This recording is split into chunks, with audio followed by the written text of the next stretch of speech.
Quello che state vedendo dalle riprese del drone è in realtà l'immensa area dove il terzo reggimento Guastatori sta mettendo in sicurezza e sta per far detonare gli ordigni. Sono operazioni che vengono ripetute decine e decine di volte l'anno, perché ancora adesso le nostre regioni fanno rinvenire un notevole numero, migliaia di ordigni praticamente ogni 12 mesi. L'escavatore mostra quanto si è dovuto scavare per ottenere un fornello sufficiente ad evitare che le schegge andassero ovunque e come nonostante 4 metri di profondità l'esplosione sia stata così visibile, perché sia chiaro chi deteneva in casa questo materiale pensando di fare magari collezionismo quasi innocuo, in realtà avrebbe potuto radere al suolo la sua casa e quelle vicine. E solo l'attenzione professionale di operatori come quelli del terzo reggimento Guastatori può mettere in sicurezza una tale quantità di ordigni. Innanzitutto, perché si usa questo? L'esplosivo è una sostanza chimica che da sola non riesce a fare boom, ha bisogno di un qualcosa che gli arriva dall'esterno.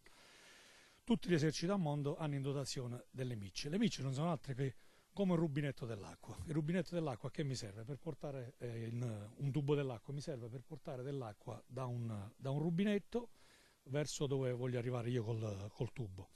La miccia funziona alla stessa maniera, abbiamo due tipi di micce in dotazione all'esercito italiano, miccia a lenta combustione e miccia detonante. Questa nel nostro caso è una miccia detonante.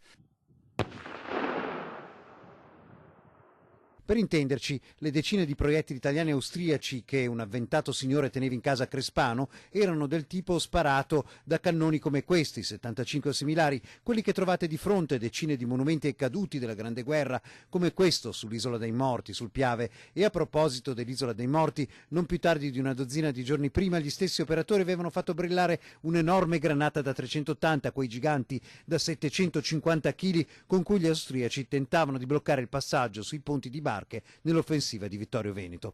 Per essere chiari, solo a gennaio il terzo ha compiuto 20 interventi del genere, di cui 14 solo nella provincia di Treviso, ma il Comando Forze Operative Nord in tutto il Veneto nel 2018 ha fatto 348 interventi e dal Comando di Padova, da cui dipendono ben 8 regioni, 1350 bonifiche per un totale di 8180 ordigni.